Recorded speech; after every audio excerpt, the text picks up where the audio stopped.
are the costs of not networking? What are the potential benefits? Am I ready to get uncomfortable? Am I ready to do something new? Because my current results, they're not going well for me. So I need to make a change. I need to adapt.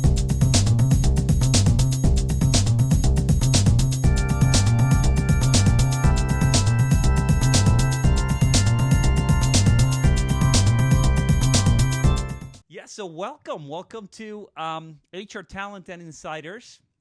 As you know, I started, I think this is the fourth episode, and it all started not only because I enjoy doing these things, but also as an opportunity to help whomever is out there. Yep. And I cover any topic, and certainly networking had to be one of those. Right. I have to admit that I'm not particularly fond of the whole concept of networking. So I think I'm the perfect guy right now to interview you because I need to understand it better. I don't think I'm great at it. And maybe we'll talk about those later. But before we jump into the topic, I would like to give you an opportunity to introduce yourself to those that are watching and listening to us. So go ahead and introduce yourself, Gus. Great. Well, thank you, Gustavo. Uh, so I guess it's really interesting to hear you mention that you're not a great networker yourself. I think you're probably being a little bit too hard on yourself. Uh, Okay. but so let me start my story there. Okay. So I was working for a large consulting company that was federally focused. Federal government was our main client. And it was similar to my Navy experiences where, hey, here's your next project, go off and do good things. Okay. And so I actually had some limiting beliefs about networking myself. Mm-hmm. I don't know if it's just those few years that I went to school in the Midwest that rubbed off on me, so that, if you do good work, that's enough. Mm-hmm. And then seeing some schmoozers who I thought lacked substance, Yeah. Yeah. that kind of, put a sour taste in my mouth. Yeah. And then just me being a little bit introverted. And Mm-hmm. so I was with that large consulting company, really enjoyed all the people that I worked with, and then just found myself on a different team after the company reorganized, restructured. And then I eventually just found myself unemployed. And so I had won the job search lottery in the past, Mm-hmm. and I knew that I didn't want to rely on that. So I knew that I needed to get better at networking. And Mm-hmm. so it's just like driving. It's just like picking up a new intricate hobby where you first start off and you're a little bit rusty at it. Yep. But over time you get better and better. And so that's kind of been my mission, is to help others that are struggling with networking. And it's not just introverts. Some extroverts are struggling with networking as well. Got it. Um, so that's why I'm here, and I'm just grateful for you having me. Thank you, Gustavo. Absolutely. So, looking at your background, so you were in the Navy? Yep, I served Navy? 6 years in the Navy. Okay. Loved every minute of it. If you would have asked me when I first started, I would have thought I would wanted to retire as an admiral, but I was single the whole time while I was in, not dating anybody seriously. Uh-huh. And I knew that I didn't want to put a future spouse through that rough lifestyle. So Mm-hmm. that's why I ended up separating. Got it. Got it. Tell us a little bit about the period that you were unemployed. Tell us a little bit about the feelings and, some of what you went through. Sure. So it was tough, and Yeah. and the reason being, I had just finished my coaching credential, Mm-hmm. and what really made this coaching program different than a lot of the other coaching programs is it had an emphasis on business development. Okay. And so I thought, looking back, my ego was way too big. I thought, yeah, you know Hmm. what, I can do this.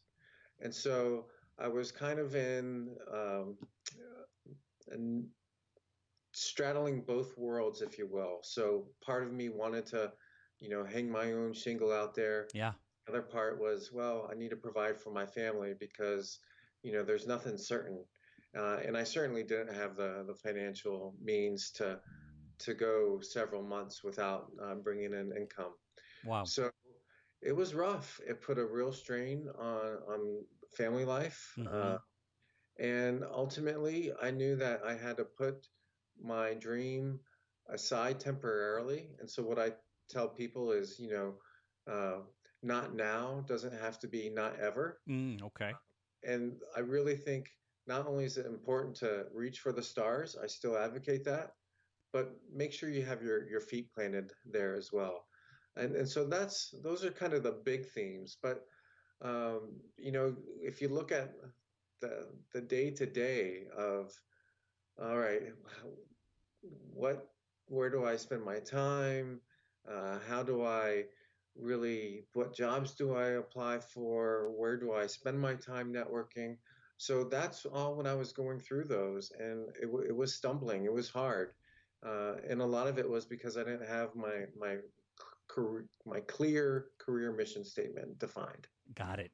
It's Yep, interesting because obviously I'm seeing a lot of postings through LinkedIn related to career management and job search, and it can be very overwhelming to plan. From developing a mission statement and what's my objective and where do I want to go, to a resume, to preparing for interviewing now with this new variable of video interviewing and then networking. And then family life, if there's yep, kids, if there's a spouse, financial, it can get very overwhelming for someone to try to deal with all of that. What many times they feel I have to do it all at the same time. Um, Tell us a little bit of how you then started on this path of saying, okay, coaching, right? Because it's part of what you do, yep. and networking as part of a core element of your practice and who you are. Sure. Great. So I'm hearing two things. So the first part is, how did I want to get into coaching? Mm-hmm. And then after I got into coaching, how is it that I found networking? Yep. Uh, Yep. great questions, Gustavo. So for me to get into coaching, kind of two main themes there. So the first one, as a change management consultant, I saw that for a particular client that I was working with, we had put together um, some policies, some practices to really help this large organization transform. Bottom line was, just like any change, um, some of the changes didn't stick. Mm. And a lot of that was due to a lack of sponsorship, lots of reasons there. And so those experiences kind of sat with me. And then I was supporting a leadership development project where it was a high performing organization, but there were still opportunities to enhance and strengthen. But it was clear that the leadership development activities or in the meetings, it was kind of I hate to say it, but a check the block exercise. Oh, I So see. there would be a seminar, people would come around, and it was just like a lot of training events where people will go, they'll attend, but will they drive behavior change? Will Yeah. they adjust? Yeah. And so those two experiences combined made me wonder, well, if that doesn't work and this isn't working, what else is out there? And so the coaching, that really was the answer. And my two favorite words, especially when it comes to not only organizational change, but personal change, is intrinsic motivation. And that's Mm-hmm. really where the coaching comes into play, is helping clients really discover, this is what I need to do to move forward. And I'm sure you're very familiar with the comparisons between coaching and mentoring. Mm-hmm. Uh, so now that's the coaching piece. Yep. Now, how did I get into mentor or into networking? Networking. And so, really interesting story there. As a coach, and this kind of goes back to the Navy curse and a common curse that a lot of transitioning service members have and veterans have is that we're thrown into so many different situations and asked to do so many different things that encompass a wide swath of skill sets that we often become great at a lot of different things. And so, this coaching program that I went through, they were over 20 different frameworks, everything to help leaders individually, and the way I framed it as, connect with themselves, and then help leaders better connect with their employees, and then also help leaders better connect employees with the organization, whether it's through change management, strategic planning. So, a lot of things that I felt skilled in that I could help organizations move forward with. But it's just like in the job search where if you're, or anything, products that you buy, if you're trying to be everything to everyone, Mm, you're nobody to everyone. got it. So that real swath of, well, I can do this, I can do that. And the effect there is you dilute your messaging, Hmm. you're not effective. And so I was stumbling. You'll see if my early LinkedIn articles, I knew the importance of throwing myself out there. Hmm. I Hmm. wrote from everything about trust to limiting beliefs to employee engagement to networking to, and so I was all over the place. Hmm. And what I encourage people is you don't have to really get locked in and know specifically what you want. I mean, obviously that's the ideal situation, Yep. Yep. but the analogy that I like to use, and it may not be the best analogy, so I welcome your ideas as well, Okay. but consider yourself as a tropical depression off of the western coast of Africa, right? And so we know eventually it's going to gain steam and it's going to eventually turn into a hurricane, but we have no idea where that hurricane is going to land Mm, or if it even makes landfall. mm, But the fact of the matter is that that storm is making progress. It's taking action. It's moving. And as it's moving, it's defining its path. Those spaghetti charts yep. start to become narrower and narrower. And that's what happened for me. Um, it was just happenstance. I went to a networking event. I knew that my current project, it was going to be up, in 2 years or so. And so as I encourage my clients, stay Oh, so active. so you were kind of on a contracting. You already knew, okay, in 2 years this gig is gonna be up, so I Yep, gotta plan ahead, which is the absolutely. life of a lot of consultants, right? You have to be a step ahead. Yep. So that prompted you to go to this event. Yep. So I went to a networking event. One of the speakers, he was fantastic. At the end, he held up, he said, all right, let's hold up our LinkedIn and, let's use the Bluetooth capability and let's connect with each other. And so happens that as he transitions out, he's in the Army. He wants to be an organizational development consultant. So I knew, hey, let me connect with him Mm-hmm. because I may be able to help him. Got it. Nothing self-serving there. I just wanted to give. Mm-hmm. So we met, had breakfast one morning, and he said, you're really helpful with the guidance you're giving me. I want to connect you with the USO Pathfinder program. Mm-hmm. And so made that connection, met with them face to face. Again, no agenda, just to meet. And so, if you will, I guess maybe I was uh, maybe trekked 2/3 across the ocean. Yeah. Yeah. And so spaghetti charts were still a little over the place. Yeah. Yeah. And then they said, a couple months later, they said, hey, we're looking for a speaker for a networking workshop. Would you be interested? And I said, well, isn't that ironic? I used to hate networking, and now That's I'm right. being asked to talk about networking. Look at And you know what? I've got a story to tell here. that. And so I did. I told my story, lots of great feedback, and I said, this is it. This is the niche that I need to Yeah. focus on.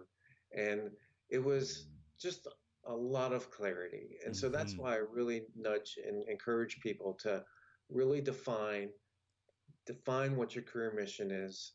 And if you like, I can go drill through what those 4 questions that I really encourage people to think about. Would you like me to run through those really Yeah, I quick? mean, this is going to tie in because the episode before this one, we talked about branding, personal Yep. branding. Yep. And part of what the guest, Janine Morris, spoke about is you have to identify what your values are. Usually it's words, right? But what those Yep. words are that define who you are. So tell us from your perspective then, what does that sound to you? Sure. Yep. So yes, values are a big part of it. I um, this is not, again, not the greatest analogy, uh, but it's kind of like how um, Bill Murray puts vermouth in his martinis. Uh huh. So he'll just whisper, he'll vermouth, and then that's it. That's the vermouth. And so I don't really touch on the values piece of it. I think Yeah. that's just something that's innate to all of us. But Correct. but don't get me wrong, it is something that is important to consider. Uh, I really, and the way that I frame this is it's really to help those introverts, similar to me, where if Mm-hmm. you're going to an in-person networking event, obviously those are on hold for right now, but when they do resume, it's hard to say, oh, well, I do this, this, this, and this. And so I like to reframe it as in question number one is who do you help? Mm-hmm. Who is it that you Okay. want to help? Okay. Okay. And then get as specific as possible. And so here's my example. I help introverts. So now, as you're listening to me, it's giving you a clearer idea of who you might be able to connect me with. And then, what's the outcomes that I'm helping those introverts achieve? Mm-hmm. What is it that I'm doing to help them? What results are they seeing? What challenges am I helping them overcome? So I help introverts gain comfort with networking. Hmm. So now it starts to become a little bit clearer. Oh, yeah, I know. And then it can turn into, okay, well, what's the so what? Why does that matter? And so the so what being, I help introverts gain comfort with networking so they can find hidden opportunities. And Okay. now it's like, Got so it. now you string all those questions together. Mm-hmm. And then the other question that you don't really need to communicate at a networking event, Mm-hmm. but it helps drive the process Mm-hmm. is what skills do you enjoy using? So now you're looking at, oh, well, I want to use this skill, this skill, and this skill. And as a result, here's how I refine and define my career mission statement. And so now, again, just like anything else, move forward. If you have two or three different ideas, go with all of them. Use your trusted advisors, use people that you can connect with, people that know you well, and say, here's what I'm thinking. What are your reactions? So Uh, let me yep, interrupt you for a second. So you're absolutely. saying that part of this ultimately is to develop your mission, which can, I guess, from my perspective, it can help with your branding and how you present Yep, yourself to others. But you start with who do I help, right? yep, And then what skills do I like to use in the process of helping others? yep, So here's the interesting thing. Those are two questions that they are centered on me as the individual, but is really also about others. yep, And I guess that's part of the networking piece. And that's why so many people struggle because they're centering the networking around themselves primarily, right? yep, Networking, I got to go and sell myself. I got to go and yep, shake hands, or like my old boss used to say, shake babies and kiss hands, right? yep, Um, and some people are just, that's where perhaps the obnoxious side comes out because it's yep, too self-centered. Uh, yep, you're positioning it from a, basically you're saying networking is not just a sucking back, it's not just taking, it's also giving, yep, right? absolutely. And that's my primary focus is to give. I don't Mm-hmm. keep score. I'm Mm-hmm. not worried about, oh, well, they've already asked me for something. They're asking again. I can't do that. It takes way too much mental energy to keep score. Yeah. So just give, give, give, and I'm a huge fan of karma. It'll come back. Yeah, yeah. It'll come back. So you define yourself as an introvert, right? Yep. So I define myself as an introvert that knows how to turn it on. Let me Sure. explain. I have no problem speaking in front of people, large Yep. audiences, anytime, any day, I do it. But ask me to go to an event to meet people and mingle, I don't do it. So the analogy that I use, if you invite me and my wife to a party and we don't know anybody, Yep. my wife will go and mingle, introduce herself, talk to people, and I'll sit in a chair having a drink. And if the person next to me happens to be there, I may talk to that person. But the whole idea of working the room, I just don't have the desire because that's when the switch is turned off. Yep. So obviously, you have the introverts, you have the extroverts, just like you and me. Um, let's talk about those. introverts when they're in that scenario? I mean, how do they turn it on when they are in a situation where they're having to interact with others? Sure. So forgive me if I get a little deep here, Yep. but I think it goes back to what are the costs of not networking? Okay. And then what are the potential benefits of networking? All right. Okay. Benefits So cost for me, analysis. say Got it. again? It's a I'm sorry. benefits cost analysis. Yeah, Yeah. absolutely. Yeah. Yep. So when I was unemployed, I knew that I had to shift. I know I had Got to it. change. Yep. Okay. Yeah. And a lot of people, uh, and this obviously a terrible time what we're going through as the world, deals with COVID-19. Literally, what happened is people's lives get upended Hmm. and they're thrust in these new situations. And so now they have to ask themselves, am I ready to get uncomfortable? Am I ready to do something new? Because my current results, the current things they're not going well for me. So I need to make a change. I need to adapt. And so from that perspective, um, and I just wanted to clarify one quick thing, if you don't mind. Yeah. So a lot of people will equate introversion with shyness, Okay. and there is obviously some overlap there, don't get me wrong, but introversion is where we get our energy from.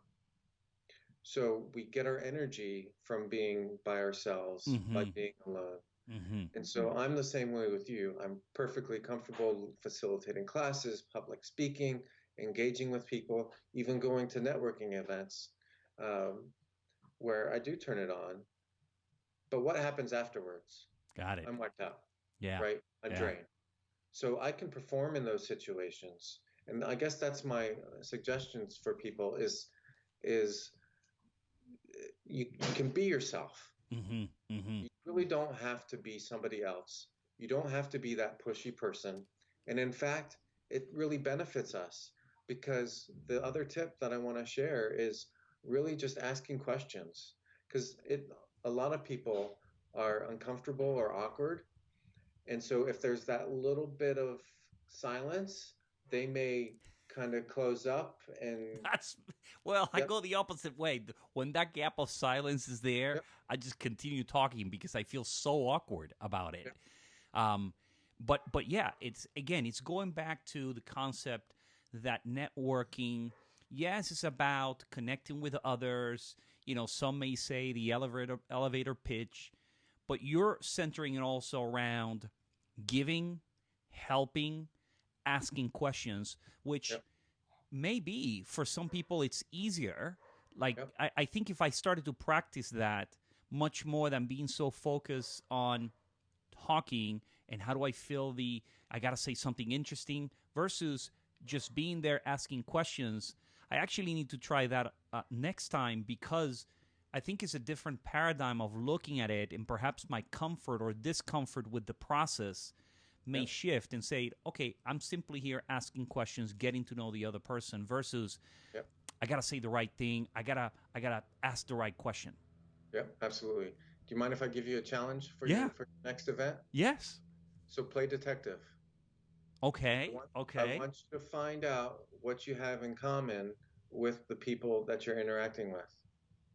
Okay. And so when there are those moments of silence, that's a question. Got it. Now, don't come with six questions that you want to ask. It's Mm-hmm. overwhelming. You'll be fumbling because I went through this too. Mm-hmm. Have two or three questions, Okay. and they're getting to know you questions. What are you binge watching? And well, let me lead with well, I'm not leading now, but my next favorite question is what are you excited about? Mm-hmm. What's something you're looking forward to? Yeah. They can take it wherever they want to, whether Mm-hmm. it's a trip, whether it's, well, obviously now, if we're doing Zoom networking calls, Yep. I can't wait to be able to leave or, and, so there's some coping. We've all got that in common. So there's some bonding there. We really looking to create bonds and connections with people. And so, oh, where's your favorite travel destination? And you can often find things in common with people that way. Yeah. Yeah. Yeah.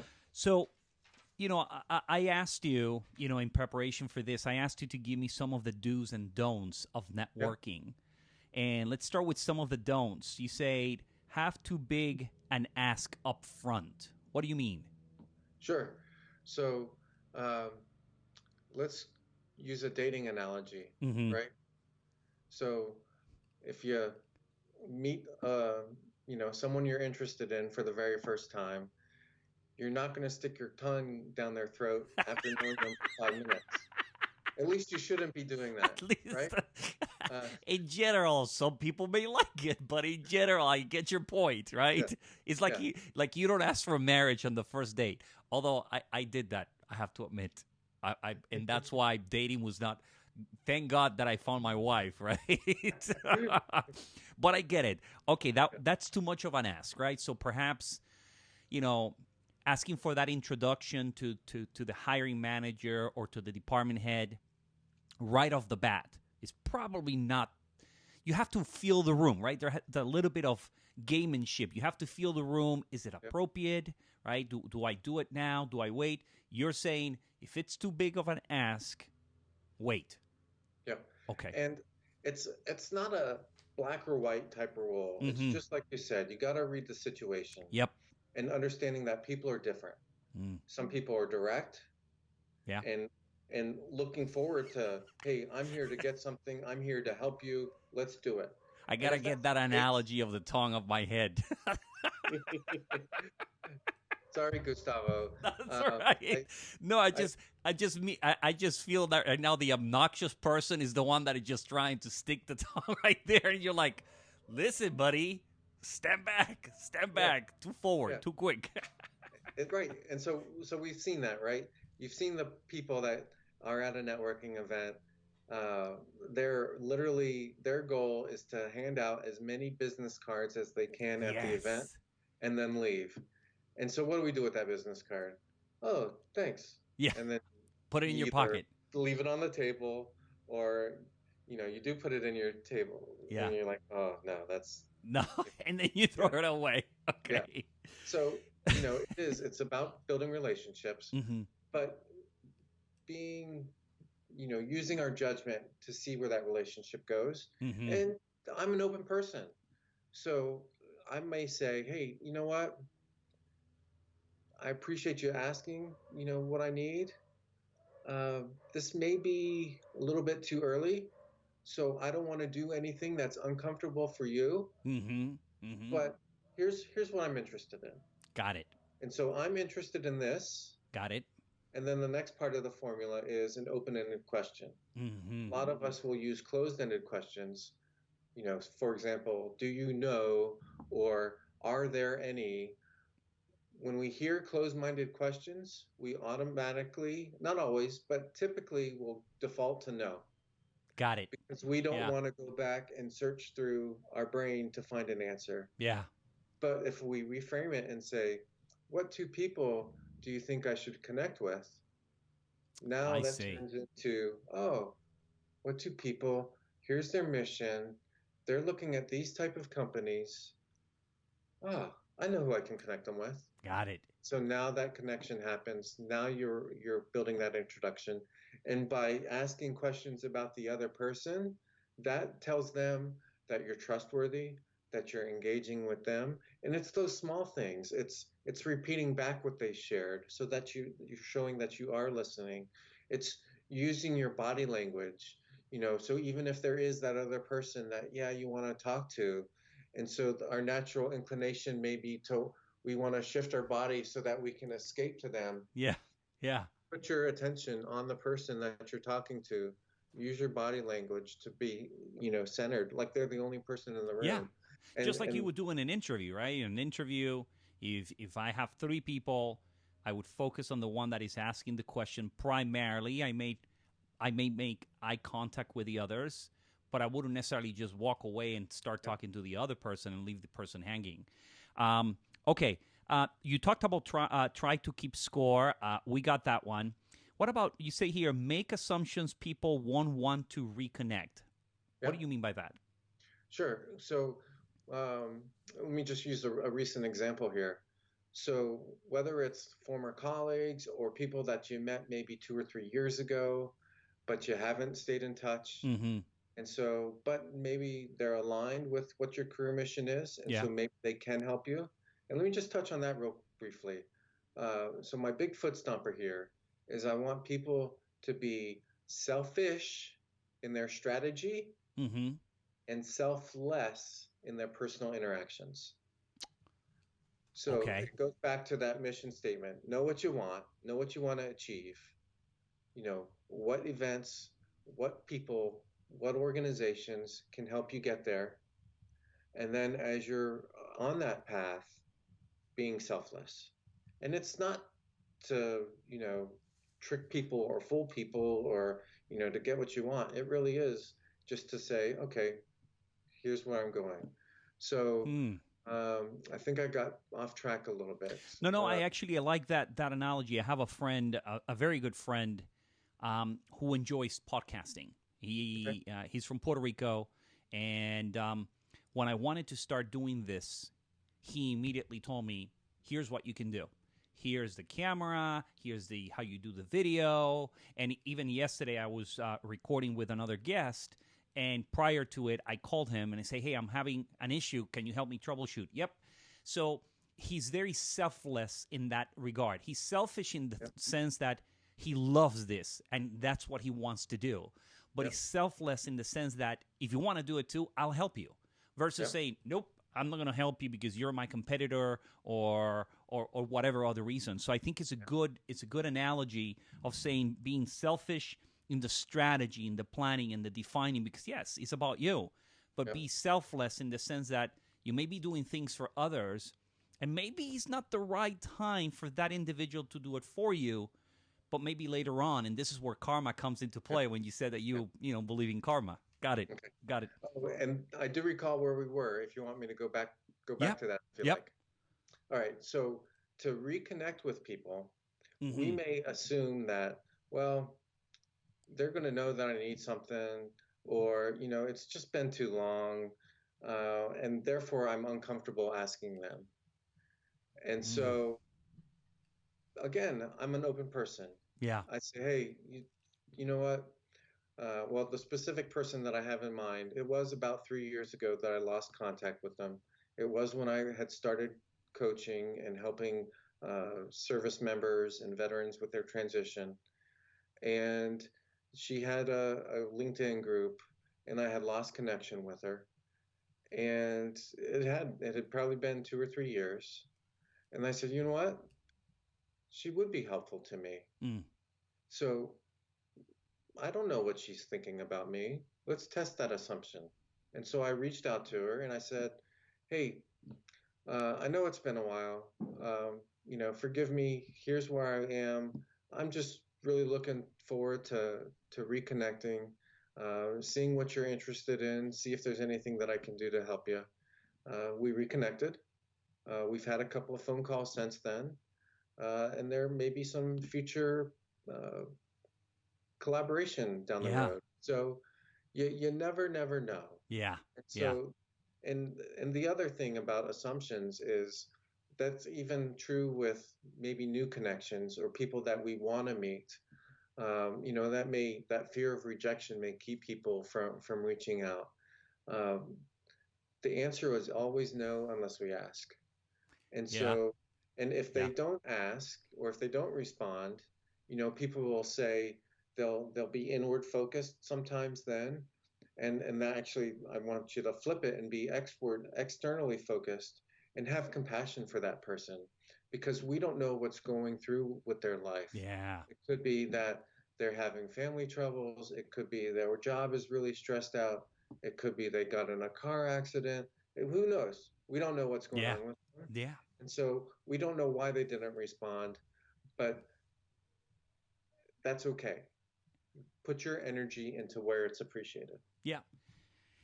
Now, um, obviously, some of the do's you said already. Be selfish in the strategy, but selfless in personal interactions. I really, really like that. Focus on the needs of others. Be consistent. even when you don't need anything. And I think that's an important point, and have to admit that I've suffered at times from that. That um, you're saying, look, even if they don't need anything from you, sometimes what is it? Just reaching out? How's it going? How's everything? Just touching base. Yep. Anything that I can do? Okay, got it. Yep. One other little nugget there that your audience may appreciate. So it's more than just checking in or reaching out. It could be Okay. that you thought of them. You saw something that reminded you Oh, of an incident, or something that you really appreciate about that person. yep, Hey, just wanted to check in, see how you're doing, and and here's what happened today, and here's how it made me think of you. got it. And now they're like, oh, that's really cool. I haven't talked to Yeah, them in 6, 7 months. Thanks for the note. yep, yep. And so it's just those little small behaviors that are really, really powerful and really impactful. Then you also mentioned have a growth mindset. What does that mean? Okay. So this is just some fantastic work from Dr. Carol Dweck. Mm-hmm. I'll spell her last name. It's Dweck. Okay. So she did some fascinating work, and she's come up with the concept of growth mindset. So there's two mindsets: fixed mindset and Mm-hmm. growth mindset. Okay. I won't go in. You can.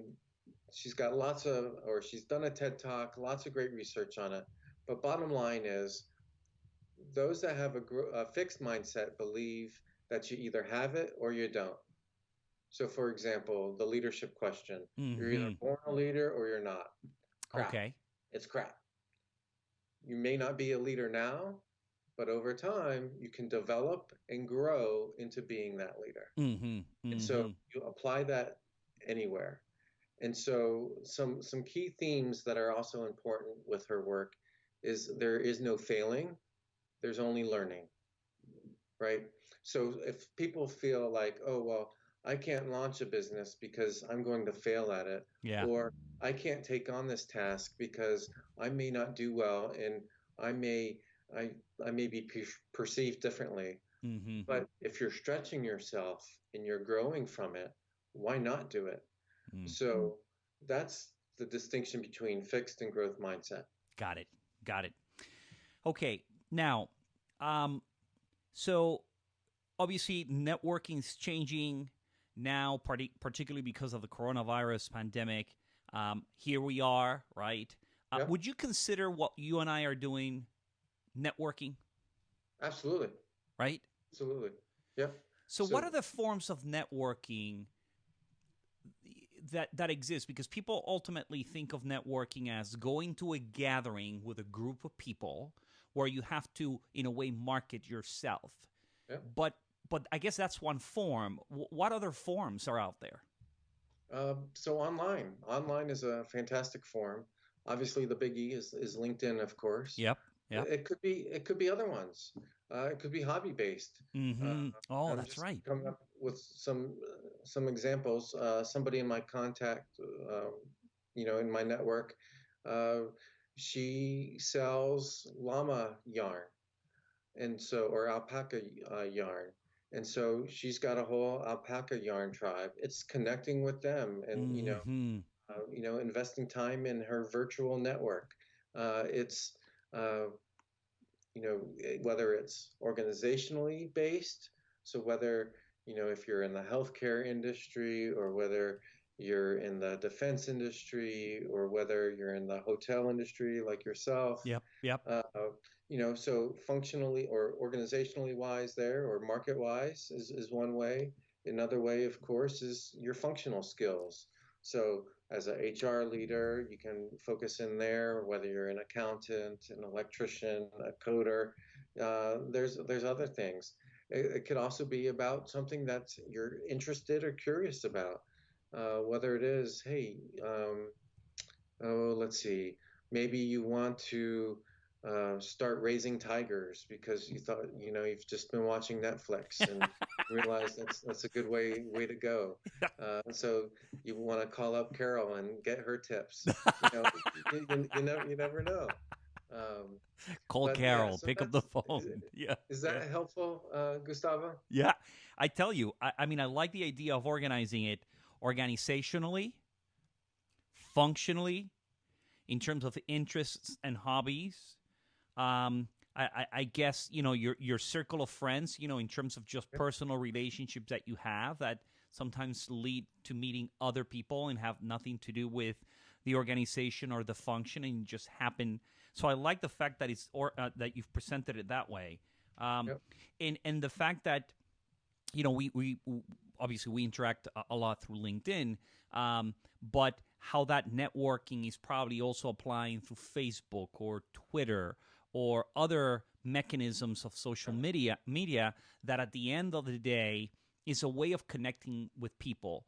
And I think that's ultimately where I'm trying to shift my paradigm of networking, less about marketing, selling myself, and more about connecting with people, interacting with people, helping individuals, and in the hopes that that's going to have better results, not only in terms of finding those opportunities, but more importantly, the gratifying aspect of, hey, I helped somebody else land on their feet or find what they're looking for. And yep, and frankly, it's not that I didn't think about it. It's just that I never had it somebody framed in that manner, which is why I wanted to have that conversation with you, or this yep. conversation with you. Good. Yeah, So I appreciate putting in that form. Um, so we talked a little bit about the introvert versus extrovert. Um, I don't want to get hung up on that, sure. because the introvert is thinking, oh, the extroverts are out there, right? And they're just killing it. The extrovert can be really annoying, right? Particularly if they're very self centered, Yep, egotistical, right? And that's probably in the spectrum, that's on the extreme. And then you have the introverts that just don't like it. Um, I think what you said earlier makes sense. At some point, you have to think of the consequences of, right? If you're employed and you're happily employed and you're not interested in anything else, well, perhaps this conversation is meaningless to you, unless yep, you say, you know what? I think the only thing that I like of that conversation is that I want to help others, right? But to yep, help others, you have to put yourself out there. So yep, there has to be. I was reading the other day. To gain, be you have to seek discomfort to gain comfort, yep. right? At Growth Starwood, mindset. right? And Yep, and and and these are things that perhaps we're not comfortable doing. Um, but if you don't try them, you're never going to figure it out. Particularly if you want to get to the other side, because like I yep, said, if you don't want to get to the other side, well, don't do it. Why are you thinking about it? yep, But if you want to get to the other side, then you have to do something. Maybe yep. there's a way that makes you feel comfortable. But if you're always seeking that comfort, you may not get to the other side. Does that make sense? Absolutely. And the example that I like to tell there is, and let me just ask you, do you remember the very first time that you got behind the wheel and you turned the key Mm-hmm. and started the ignition and you were actually driving the car? How many different thoughts were going through your head at that time? Many. I mean, it's Right, just many. right. Yes. Yeah, Particularly not, do not hit anything. yeah. So don't hit anything. Uh, how quick, how hard do I hit the gas? How Yes. hard do I hit the brakes? How fast am I going? What's this car doing next to me? Uh, Let me turn. Oh, wait, the whole car is turning. And, we just have thousands of micro thoughts that are Yeah. going through our head Yeah. because it's something new. Yeah. And Yeah. I am by no means the words escaping me. I guess neurologist, right? Yeah. So, but the more we do something, the more it does become comfortable, Mm-hmm. the more it becomes subconscious behavior. Yep. So now, go back to a time where you've driven a long time. Perhaps you're sitting in traffic. Perhaps, you're just thinking about something at work or at home, and you didn't see that landmark that you normally see. That's Well, right. compare where you are that point with a comfort level of driving Mm-hmm. compared to when you first started. Yeah. So it's just through repetition. Some will say you'll never feel comfortable. I actually disagree with that. I feel perfectly comfortable going to a networking event. There's one little nugget that I'd like to share with that has had lots of power for people. And it's, again, a small behavior. But if you look at two people talking and we're just walking around the room, we're trying to find out where we land next as far as a conversation, look for groups of three. Okay. Hmm. So the reason why I look for groups of three is because one of those people are less engaged in the discussion than the other two, right? That's So, good. so it's still somewhat rude to just walk The up and, third wheel. right, exactly. So, so the key there That's a good is, one. you interrupt and you say, "Oh, excuse me for barging in. Just, we're all here together. We're all here networking. Interested in you guys look like you're having a fantastic discussion. Wanted to join in. Do you mind? And then you introduce yourself Yep. Yep. and then so what were you guys talking about? And Yeah. then you Yeah. put the focus back on them, Yep.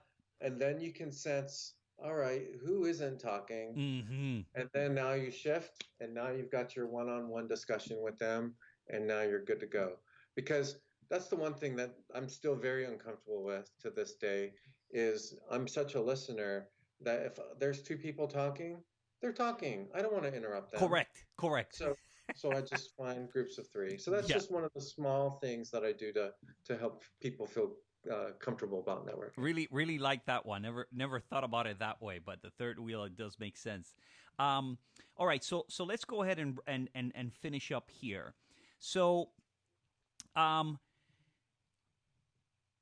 is there anything that we're missing? Is there anything that you haven't shared about this whole concept of networking, actually doing it, that you want to touch upon? The one thing that we touched upon earlier briefly is consistency. Mm-hmm. What do you And mean? so, and so having that system in place where you are deliberately saying, hey, you know what? I haven't talked with this person in 4 or 5 months.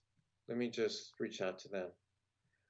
And then the other key thing, and this goes in hand, is minimizing one and done discussions. So it's not uncommon where you go to an event, maybe you meet 4 or 5 people that you're interested in having follow-up discussions, Mm-hmm. have that discussion, and then what?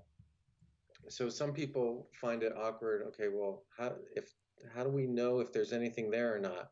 So my favorite, and again, a small thing, is asking when questions. So as you're talking with them and you're learning about what they're excited about, when is that happening? So it could be obviously if it's their kid's graduation, it's happening soon, or if it's they're going to be a grandparent, or they've got a speaking engagement, or whatever they're interested about. Ask them when, and then when you're done talking with them, or now, enter it into your spreadsheet, and then you say, all right, do I want to follow up before or after? Oh, So, for okay. example, there's somebody I know, they're starting a new job at the beginning of June. And so, sure, LinkedIn will tell everybody, hey, congratulations, you just started a new role. Yep. So, Yep. yeah, you could be one of the 70 people that says, yep, click, congratulations. Yep. Or you can say to them the week before, hey, I see I remember you're starting your job next week. I can imagine you're really excited. Just wishing you the best and, thinking of you. Much And more so meaningful. much more meaningful, much more personal, Mm-hmm. and it goes to strengthen that relationship because anybody can click, you know, Correct. Yeah, I yep, mean, certainly makes it easy, and it establishes an expectation already, and it loses its value. When I worked for hotels, um, the Westin brand was one of the first. I think was the first hotel brand that implemented or instituted all white linen, right, in the bedding. yep, and that was revolutionary. Then it became an expectation. It loses is thing, right? So Yep. when everybody starts pressing the button through LinkedIn, congrats, congrats, congrats, and actually you don't even take the time to try to change the congrats to something else. It Yeah. just becomes sterile, right? And Yeah. it doesn't impact the other person as instead, like you said, either before or after personalizing that connection, that email or a note or a phone call, depending on the circumstances. Yeah. I do think that has much more value and also it's much more meaningful for the other individual. Now, you did mention about spreadsheet. Yeah. So I don't maintain a spreadsheet. I kind of Yeah. remember the people and then I kind of go through LinkedIn and who are the people that I remember. You maintain a spreadsheet. Talk to us about that. What does that look like? Sure. So um, now it goes back to my college days. So my undergrad was in aerospace engineering, and Mm-hmm. recognizing that some people are allergic to spreadsheets. They need the EpiPen. I get it. I understand. Yeah, yeah. So try to, as I've used it, make it really user friendly so that others can use it as well. But really, what it boils down to is I want to keep it simple, not overwhelming. Yep. And so it just there's a column where, all right, when did you last connect with this person? How frequently, how many days do you want to connect with them? Mm-hmm. And then there's another column that'll automatically calculate when the next date is. And then so when that date that you want to connect with them happens or is now in the past, there's a flag. And that Mm. flag sends it to the dashboard that says, hey, based off of this week, you've got 4 people that you want to connect with. Okay, 4 people, I can do that. And so you look, you see who they are, Got it. and now you send them an email. And then another column that I found really helpful is a tag column. So whether they're a Navy connection, whether they're HR, whether they're a fellow coach, whether they're a previous client, you can tag them and organize them however you want. And so, for example, on LinkedIn, maybe you see a post and it's related. Oh, and location is another column. Uh, Okay. so, Okay. for example, Nashville, and the reason why Nashville is coming to mind is, they had a pretty bad tornado. I want to say 2, 3 months ago. Mm-hmm. So then I can go back. All right, who's in Nashville? Oh, all right, boom, check. Let me check in with these people. How are you guys doing? You doing all right? Your family all right? Just checking in. I'm thinking of you. Got So, it. so that's the location column, and then the tag column. Say you see something on LinkedIn. Uh, oh, well, this is related to nurses in Ohio. All right, what nurses in? Okay, nobody. But let me just, it's a job, so people need jobs. Let me Mm-hmm. like it, just share it for my general network. Or if it really relates to 2 or 3 people, let me tag them on that post, and so that they get visibility and they see it. And so it's just those small things that says, "Hey, I'm thinking of you." Perfect. Perfect. Yep. Well, Gus, I always like to close by giving the floor to the guest to obviously shamelessly promote themselves. Tell us what you're working on. Tell us how people can find you and how you can help them. Sure. Well, great. Thank you, Gustavo. A couple different ways. Number one is I've got a free course, um, and it's going back to those limiting beliefs about networking. Mm-hmm. So Mm-hmm. it's really to help people create those positive beliefs about networking. Mm-hmm. So if you recognize the value of networking, you may still be hesitant because you've got those showstoppers, those beliefs that are keeping us from doing that. So I've got a course there. I've got some free webinars coming up. I've got a longer course, and I do sell the spreadsheet as well if anybody's interested. So Oh, thank so you. you sell it. Do you have it available for anybody that wants to sell it? Yep, and Oh, it cool. includes a user guide for those that are allergic to spreadsheets as well. And I have tried to keep it simple. Yep, Yeah. absolutely. Yeah. Yep, Um, Obviously, they can find you on LinkedIn. yep, You can do coaching. Um, yep. and certainly, you do focus on the networking, but you also can coach anybody that is going through a career change. They may be going through some work situation that they may need some guidance. Anything else? So yes, so with my change management and OD background, I actually do executive coaching as well. Stay tuned for more on that. Uh, I brand myself as a networking and change management Yep. coach. Yep. So right now I'm getting the change or the networking stuff at a place where I'm happy with, Yep. and then I'll be shifting gears and helping another set of people as well. That's right. Well, Gus, not only I like you because we share the name, right? And it's funny because when I moved to the United States and my name, being Gustavo, some people will go, "What?" And I was like, "Just call me Gus. Keep Yeah, it simple. Call me Gus." Um, I, I I never thought of networking as you have framed it, right?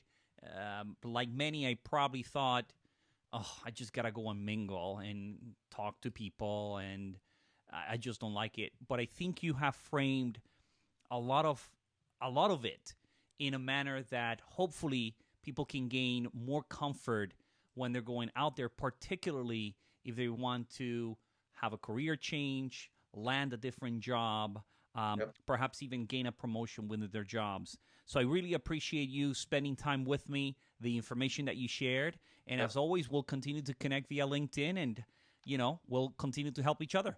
yep. Absolutely, Gustavo. All I right. enjoyed the discussion. Thank you so much. Listen, have a good night. Take care. Yes, you too. Yep. Alrighty. Bye bye. All right. Yep. Bye bye.